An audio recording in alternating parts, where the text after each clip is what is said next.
Microphone. There you go. Do you want me to say it again? Cheryl Reuter, Department of Technology. Thank you, Cheryl, for being here with us today.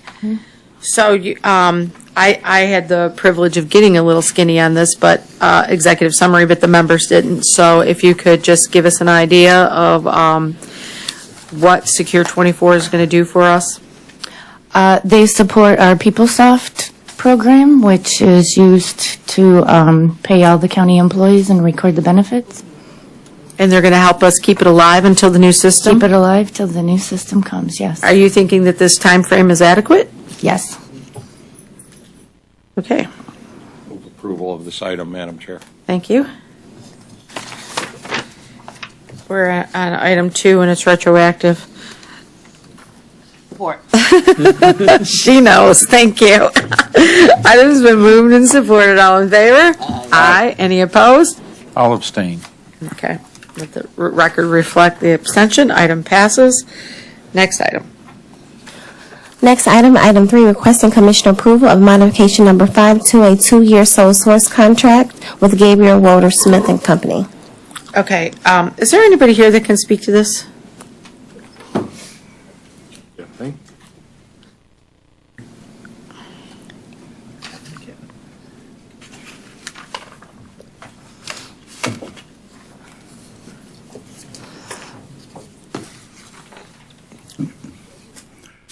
Okay, this just there's no change in the dollar amount with this particular item. That's just an extension of the term. So I understand that, but there's one question. Well, there's actually 2 questions that I have. One is the fact that it's sole source. I'm pleased with, I don't have any issues with Gabriel Woder Smith, but I'm just asking, why are they considered a sole source? They can't be the only actuarials in the world. Kevin Haney, Deputy Chief Financial Officer, and jack of all trades, I guess. The reason why it's sole source is because we are required to use the same actuarial as the Wickers Board to perform these functions. Well, that's interesting, because that leads to my next question. You don't feel that there's any conflict? What governs that tells you that you have to use the same one? Go ahead. I'll answer. Yes. Kevin Kavanaugh from Corporation Counsel. The state statute, known as the Persia statute that governs the Retirement System Investment Act, I guess it is the statute that requires the so-called 728 studies that are referenced in the transmittal of this contract. And those are the actuarial studies that are required anytime there's a change to retirement benefits. That statute was changed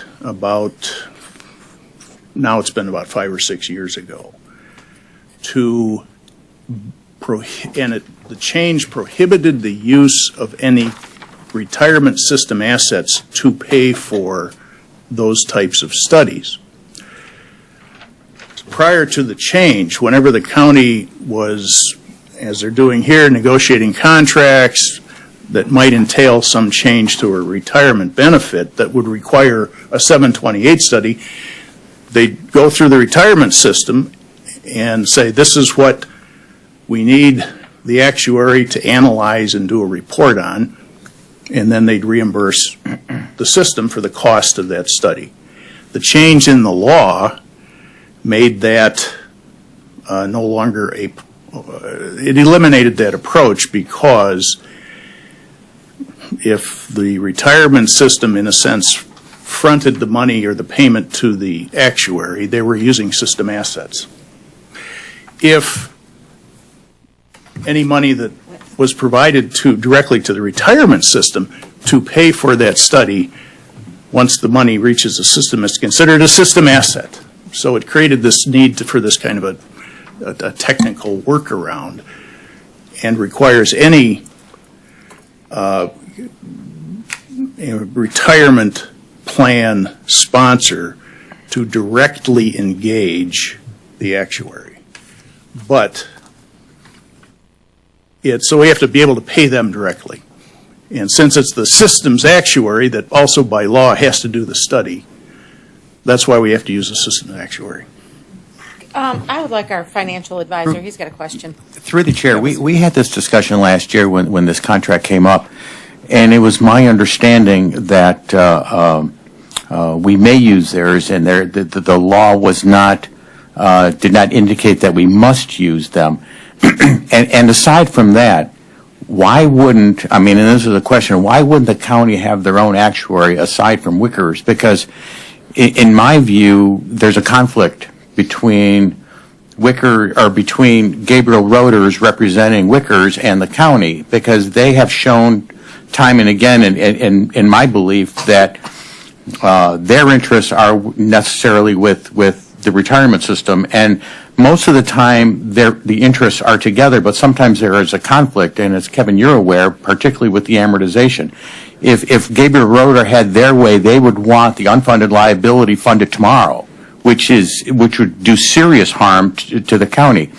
And why wouldn't the county want to review the assumptions that that Gabriel Roters uses in developing their actuarial report? And I'm talking about things like, payroll growth, return on investment, mortality, and then the overall structure of the pension plan. Why wouldn't we want to get an independent view of that aside from the people that are actually putting the work together to see if there's a structure that may be more conducive to what the county's interest may be versus the retirement system, because they are not always consistent. Yes, could you please answer that? It's a good question. Through the chair. At the time the law was changed, the retirement system engaged outside counsel to give an opinion on this, and they were advised that they could no longer proceed as we had in the past, and that the county would have to directly engage the auditor. Perhaps more substantively, the 728 study is a different animal from the annual actuarial evaluations. And this is a narrow actuarial function. It relates only to the reports that are required to cost out any change to the retirement benefits. So I think the concerns you raise, which are valid, are really go to a different aspect of the actuarial function. So I don't see that there's a conflict in regard to the 728 studies, and that's really all that. So Kevin, through the chair, you're saying that all of the work that Gabriel Roter would be doing under this arrangement must be performed by the pension fund's actuary, and we can't bifurcate those responsibilities or those duties and just have them perform those duties that may be absolutely required by law versus evaluations that may be done in the interest of Wayne County. And again, separating them. Are you saying that the entire body of things that we're asking them are required to be done by Gabriel Roter by law? Because that was not my understanding last year. What you're asking, if I may, through the chair, what you're asking is that the bigger picture items of Wickers and how it's operated and how the actuarial calculations are made, you're looking at that. This is a much narrow scope that, yeah, you could make an argument, you could bring another actuarial in possibly and try to validate what the Wickers board, and it really is the Wickers board that makes the determinations of the assumptions. Under the recommendation of the actuary. Yeah, no arguments there. And as you and I have talked about it, Gabriel Roter is really not my friend personally. So, but this contract here is a much narrower scope of services that, there's a philosophical debate you could have over the bigger picture, but this contract is a much smaller scope. So, and my answer was a lot shorter than his. But you're not a lawyer. Wow. It's nothing personal. They just, everything is long. Commissioner Basham and then Commissioner Kleen. Thank you, Madam Chair. First of all, I'd just like to see things bid out. If you go back to looking at our physical analysis, the Commission approved a 2-year retroactive contract. This was back in 2015. And the term of the contract was from May 1/15 to April 17. And then the Commission approved another modification of the contract. And the Commission approved the second contract modification. That was again on 17. Another modification on May of 18 to April 19. And this one here is Commission approved the 3rd year contract modification. And it goes on and on and on.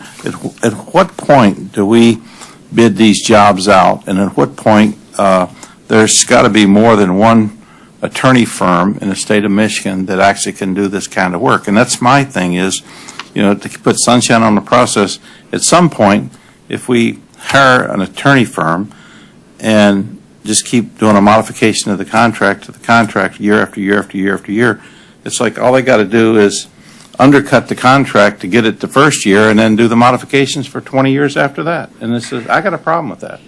And so I'll be voting on it, and I know it'll probably pass, but I got to send a message. Through the chair, just Yes. to clarify, we are, and the reason we can't bid this out is unless the state law changes, unless the legislature changes the statute. I'll pick We're them gonna- up. I'll talk to the legislature. Okay. I know a few people. Okay, and Commissioner Kleen. Madam Chair, can I have one more question? Kevin, are you? That's what I wanted to do, was to hear his response to. Oh, okay, Mr. Abel. There's a plethora of Kevins at the table, so you. The attorney, Kevin. So are you telling us that the what we will be compensating Gabriel Roeder here are for services that are only required or that can only be performed by them by law, and it includes no other consulting services that we would be able to get a secondary actuary to look at? And that's the limitation of the services that will be requested from them? Yes, it's for these 728 studies. Only those? Yes. Commissioner Kleen, did you still have any questions? Yeah, well, I have no idea what a 728 study is, but to Mr. Abel, how does that response sit with you? If assuming that the law that is being quoted is accurate, then I guess we have no choice. And as long as we're limiting the services that they would be providing to only those that must be provided by the actuary of the retirement system, I don't think we have a choice. Right. Because I think that the services that they would be providing, which is to value changes to the plan, is a very valuable service. Right. So would this contract with these particular people, I'm sorry, to this point, come up again? I mean, for somewhere else? So are we hiring them in some other context, somewhere else where it would be a larger scope and his point would be valid? We have to use them for the audit to perform the retirement stipends for the audit that hits the retirement side. But that's a minor business. And to Commissioner Basham's point, it's because we have to use the audit, or we have to use the actuarials of the Wickers Board, and if you don't want them to, if you want a secondary view of the audit on the Wickers Board, the actuarial audit, then I suggest you have the Wickers Board change or review or go up for bid for a new actuarial auditor on their side of the fence, because we're sort of stuck here. I mean, we have to use these guys for the studies. The Wickers Board has used GRS for years and years. So that's where it's probably going to be easier to go to the state legislature than it will be to go to the Wickers Board to make a change.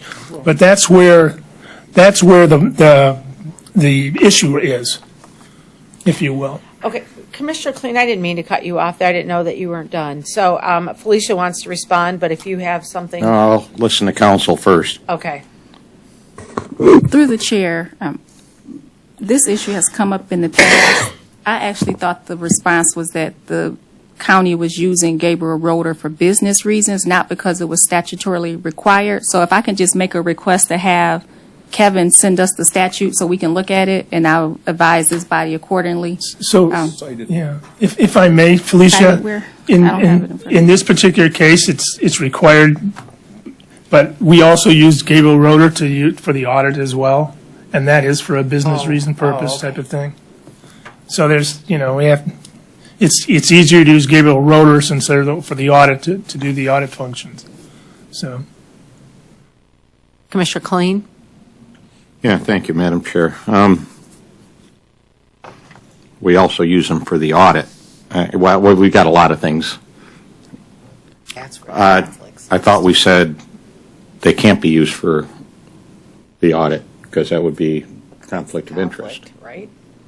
So what I'm trying to get at is here, what are we talking about? You keep talking about the 708 study or whatever? 28. Huh? 728. Well, when I look at the paperwork, That's a typo. It's 728. it's all 728. So you talk about the 728 study, and you talk about that singular. Here it says pension benefits and Act 708, SIC, studies and other consulting services. So it doesn't sound like the scope is just this one thing. What? The other study, well, there are, as Kevin indicated, there are other studies that require actuarial analysis, but that has to come from the retirement side. They're the actuaries. So the You know, they're plural set by the refers to retirement all of the system. studies that the Wickers has to do in the law? Okay, let me ask Don't. that. I think, Well, it could I just want refer to this- multiple 728 studies Pardon me? as well. I think it's referring to the possibility of multiple 728 studies. that as this well as firm other is going consulting to things. do on behalf of the county under this contract? Well, it could, yes, I mean, there could be. And if you're entering into the contract negotiations, it could require multiple 728 studies. Okay. I might be over reading that. We're taking a one-year option here? Is that what we're doing? Or just extending the contract with no pay? extending the date. Yeah. Extending the date.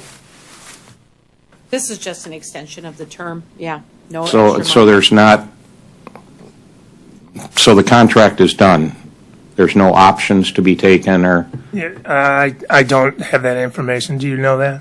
There- So- There weren't express renewal options, and that's why we presented Okay. it just as a modification.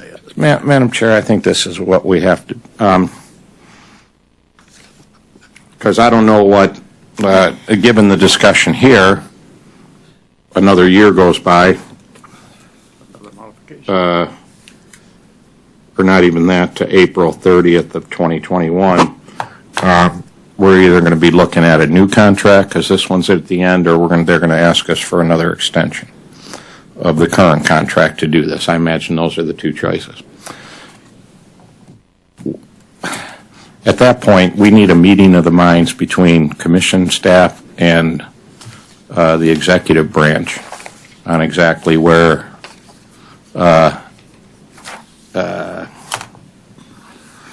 the lines are here in terms of conflict of interest and whatnot. Because I'll vote against anything that comes to us again if we're still having this same discussion at the table. So I think we need to have a meeting of the minds with commission, legal and fiscal staff, and administration, legal and staff, so it can be very clear. It's not clear here. There's a paucity of information here. It's a very short analysis that we received, and then when we start getting into these much deeper issues that arise from it. So we need a meeting of the minds here, so that when this comes back to us the next time, everybody's on the same page. There's no like, well, the state law this, the state law that. Hey, why don't you send me the state law so I can read it and see what's up? We got to do all of that ahead of time so it comes here clean. It does make me a little uncomfortable, although, is there a motion yet? No. Yeah, I'll move to approve it, but in doing so, that makes me a little bit uncomfortable given the discussion that's here. So I'm making the motion more out of practicality, but we have to have a much more settled, we can't have this discussion again. Let's get it settled. I don't like the talk of conflict of interest and people that know this stuff and what the audits are and what conflicts with what. I can't make that judgment call here in the 2 minutes that is before us. So I said my piece on it. Thank you. Thank you. Item's been moved and supported. I do appreciate your comments. And I do appreciate the comments made earlier by Commissioner Basham as far as just continued modifications that go on endlessly and never putting contracts out to bid. So we'll have to take a closer look at that. So this one is just an extension. Madam Chair, if I may, on that question of putting it out for bid, I think what I'm hearing from administration is they're locked into this firm because Because of the statute. of the statute, and that's who the Wickers wants. uses and stuff. So that's why I'm thinking maybe we just extend, that we don't go out and get a fresh contract. But again, that is one of the issues that the next time it comes back here needs to be resolved, right? Can we just go out and RFP this thing? Or I want our fiscal and legal staff to say, right, we got to use them. This is what the law says. We all come here in agreement. Thank you, Madam Chair. Thank you. Yeah, and I almost think that discussion should happen prior to it becoming before us, or it's going to go down the same way. That's what I'm saying. By the time it gets here, Yeah. it's got to be settled. Yeah, I agree. Yeah, we have to look at that. Mark has some comments? Yeah, just one. When I said conflict, the term conflict of interest is really a term of art.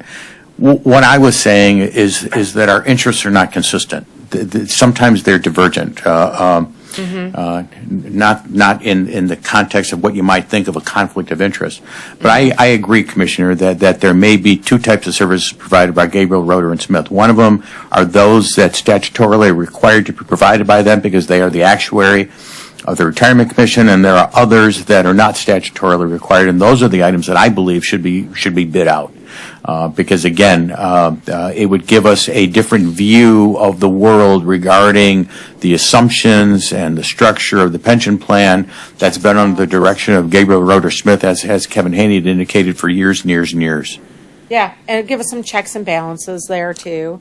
It seems, for all my years on audit, that you wouldn't have, basically someone checking their own work or auditing themselves, so to speak. So, yeah, it definitely seems like that should be a different party to me. So I hear where you're coming from. So we should look into that, though, as it's being raised with statute to support it. I think we need to take a closer look, maybe between our fiscal and legal, and make a recommendation for us that we can forward to the administration or to the retirement board prior to this coming back again. So with that, I have a motion and support. All in favor? Aye. Any opposed? Aye. Please note the record. Item passes. Next item. Item D, for requesting action approval of modification number 1 to a grant agreement with the State of Michigan Department of Licensing and Regulatory Affairs through the Michigan Indigent Defense Commission. And this is the one that's already received exigent. Yes. Am I correct? Yes. Okay, Commissioner Bell has already approved this, so that this is just a formality on our part. Basically to keep the funds flowing through the end of the fiscal year. End of the calendar year, thank you. It's been moved. Supported, yes. Commissioner Clean. Yeah, thank you, Madam Chair. When did we, Please join us. hire, when did we get the new folks in to run the indigent? How long ago was Just that? recently, a couple months ago. Is it just that? That was when the contract was. I'm Drew Vandergrift, Few months ago? Corporation Counsel. Yeah, I don't want to get too deep into it. When did we bring these folks in? It was June. They just started taking cases. It was June, okay. Yeah. Because as I was reading this, I was thinking this is maybe for down the line.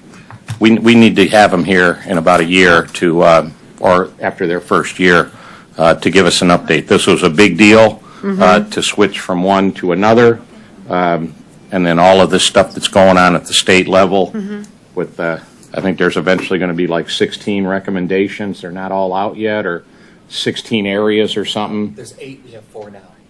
Total, yeah, I've seen 4. It's only 8 Yes, sir. more, but those will be coming out from the state. And so, since we did ship boats in midstream a little bit, we need to have an update, I think, after the first year, and really go look and see how this transition and how it's going. I just wanted to make that comment. And I appreciate that comment, and I agree.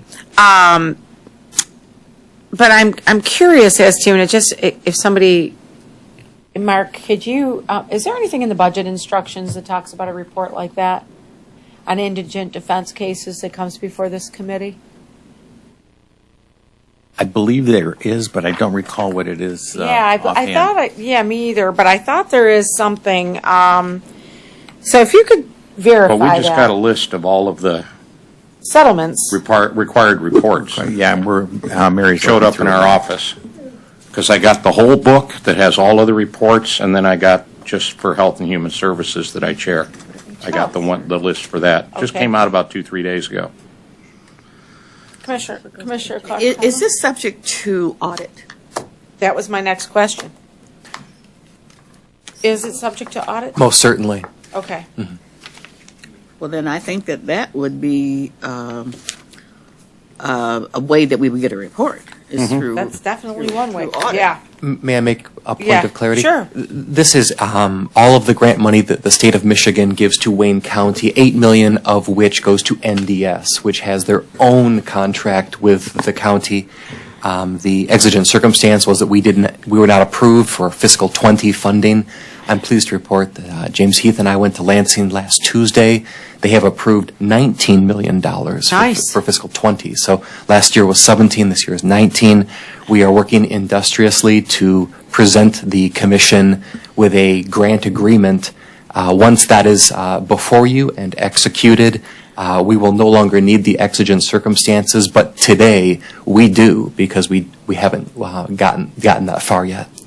I understand. That's good news. Okay, that's good news. And for long-term future reference, you know, the fact that we are able to audit them, that's important. But I didn't get that report, probably because I came right in and went right into committee, so I didn't get the update on the reports that are due to the committee per the budget instructions. So if this isn't one of them, it'd be good to have it included, since we do get, just to see how things are going. You know, to Commissioner Colleen's point, this is a new organization. It'd just be great to see how many cases they're getting, how many of them they're resolving. Right. You know, how it's going. So I don't know if that's part of the budget instructions or not, that we do receive that report, rather than waiting, because we only audit every 2 years. We're not seeing it on the. You're not seeing it on there? Is there anything that we can do to request that, or is it too late now that the budget's already been approved? Or? I will follow up on that question. I would appreciate that. Okay, that just would be good information for us to have. Madam Chair? Yes. I just want to be very clear that, you know, this is subject to audit. The Yeah. state's money that comes and becomes county assets, Sure. that is subject to audit. NDS's performance and what they do with the $8 million that we pay them each year to handle 25% of the indigent caseload in the county, Yeah. that's subject to the terms of our contract, which does permit us to request things from them. We can review things and request Okay. things. So, I think it will, the answer to that specific question will turn on the nature of our inquiry. Okay, well then if we could request of them that they give us a report, then it might not be something we have to put in the budget instructions. But I'll work with my team to find out if they feel more comfortable having it put in the budget instructions. But if you can make the request of them to give us an update, just so we can see how it's going under this new provider, I think that would be good for us to have. Yes. Through the chair, Joe Slazak, through the charter, the Office of Legislative Auditor General can audit anything involving the county, on the county side, finances operationally. That's covered by the charter, whether there's an audit clause or not in the contract or whatever it is subject to audit. Okay, very good. Well, Thank you. that's good news. Okay, thank you. So I have, where are we at on that item now? We have a motion and support. We just need to take the vote. All in favor? Aye. Aye. Any opposed? Hearing none. Item passes. Thank you. Thank you, Drew. Thank you, Mark. And Felicia, what do we got next? Item E, such other matters as may be properly submitted before the committee. Any other such other matters? Anyone have any such, oh, yes. Under such other matters? Mr. Haney. Yes. This is really just to give you a heads up. A contract that was regarding Blue Cross was passed by the full board last week, I believe. And with that passing, we had an issue with the funding amount. And the funding amount was not on the resolution. We've talked to Commission Counsel, and what we're going to be asking for, and Felicia, speak up if I'm not getting this right because I wasn't in the meeting, is that at next full board, there will be immediate consideration to revise the resolution to have a dollar amount in there. And I just wanted to make sure that this committee, because the original resolution went through this committee, that you were aware that that's going to happen. Oh, very good. Well, thank you for the update. Are you got it all under control there, Felicia, or you have any questions or concerns? No, we've had several discussions, and I think we've worked out a solution in order to get the money added to the resolution because they can't get the PO. So you can't hear me. No. I think it's been resolved. I think we've come to some resolution that would allow us to revise the resolution to add the $55 million so that they can get a PO cut to pay the outstanding invoices, though I will state that the reason the number wasn't in the resolution is because it wasn't in any of the documentation anywhere. Right. So the request, so it wasn't something that we missed on our side that we're revising, which does happen on occasion. In this instance, it just simply wasn't referenced or mentioned and no one caught it. Right. And then this was a sort of figure out how to go back and revive it. But I believe I've talked to Corp Counsel, I've talked to procurement, talked to our staff. I think we have a resolution to get this issue addressed, and it'll be before you at full board. Okay. Okay, very good. Does anybody have any questions or concerns with that? Okay, very good. Thank you. And I appreciate the heads up, and we'll be looking for that change to add the dollar amount, $55 million, at the next full board. Anything else under such other matters? Hearing none. Public comment? Yeah. And any member of the public that would like to make a comment? Bernard, Brian, no one. Okay, seeing none. Next item. Adjournment. Just need a motion? So moved. Thank you. Support? Yeah. Okay. Items that move to support and meetings adjourned. Thank you. I said, oh my God, it's after 12. Nobody came knocking on my door. Okay. We've all been there. I didn't matter. No, we've all been